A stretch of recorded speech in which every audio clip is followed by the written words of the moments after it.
Voting is underway in New York City to elect a new mayor. The race could see Democratic nominee Zohran Mamdani installed as the first Muslim leader of the city. He's running against former Governor Andrew Cuomo, who's now an independent candidate, and Republican Curtis Sliwa. A record number of people voted early. We are on the brink of making history in our city. On the brink of saying goodbye to a politics of the past. A politics that tells you what it can't do and really what it means to say is what it won't do. And to usher in a new era in this city where we understand that we do not get to choose the scale of the crisis we face. We simply get to choose the manner in which we respond. And it is time to finally respond with the urgency that New Yorkers deserve. The most important election of my lifetime. And I'm not a kid, but this is the most important election of my lifetime. This is going to determine the future of the city of New York. May also determine the future of the Democratic Party. So get out and vote. Phil Lavelle is live for us in New York. So, Phil, how's that voting going there? Any pattern emerging at this point that we can read anything into?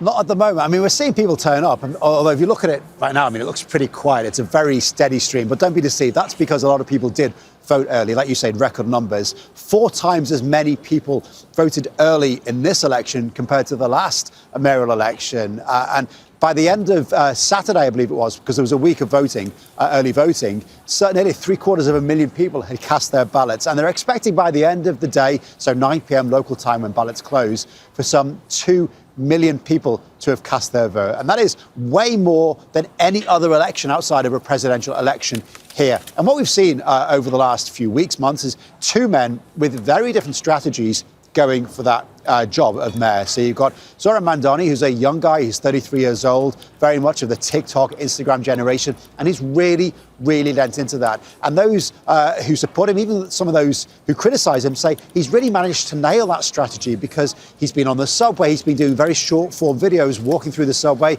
out with food influencers, talking to the man on the street, really spreading his message that way. That's gone viral. That has led to him having tens of thousands of young Democrats going out on his behalf, knocking on doors, canvassing for him, really spreading that message and also bringing new Democrat voters in.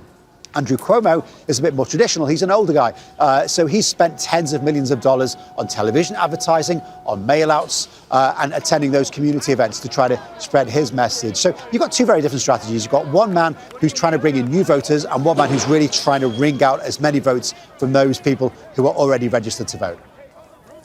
Phil, how much of a turning point is at stake in this election, given what we know about the front runner, Zohran Mamdani? He's a Muslim, he's someone who's been critical of Israeli policies.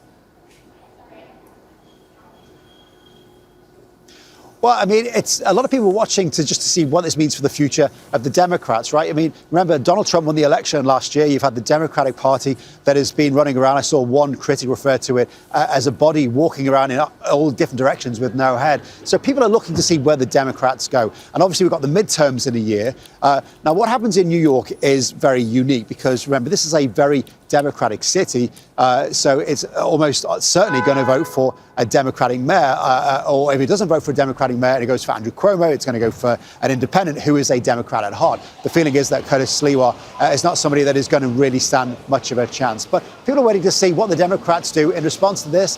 The Democrats as an establishment have been quite reluctant to endorse Zohran Mamdani. You know, it's been very much keeping him at arm's length. In fact, normally you would expect the big heavyweights, the Clintons, the Obamas, all of the usual names to be throwing their support behind them. The Clintons actually put Bill Clinton, I should say, put his name behind Andrew Cuomo.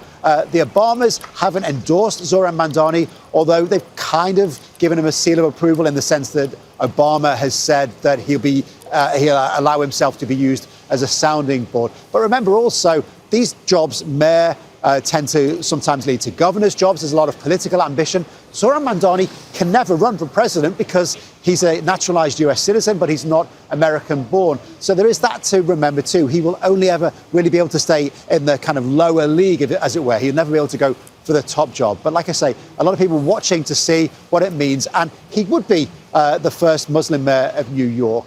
And we've seen that mentioned a lot during this campaign. During an Andrew Cuomo podcast last week with an influencer here, there were remarks made about what would happen if there was another 9/11. There have been social media posts from members of Congress today posting video of 9/11 saying, "Wake up, New York." So there is a lot of talk about what that means, and obviously a lot of disgust on Mamdani's side at those tweets. All right, thanks so much. Phil Lavelle there from New York.